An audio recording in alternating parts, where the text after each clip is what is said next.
Já que eu achei esse Guaraná Jesus. Mas, gente, eu já tinha provado o Guaraná Jesus, mas ele não era assim. Ele não era assim cheio de desenho, cheio de nome, assim, sabe? Ele não era. Então, na verdade,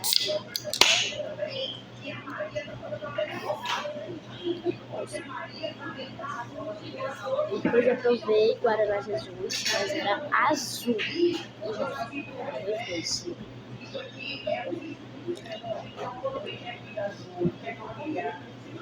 Tem um gosto diferente.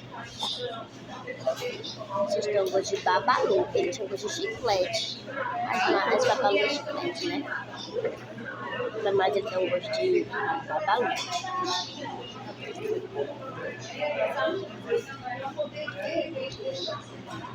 Um gosto bem diferente. Tchau, gente. Se inscreve no canal.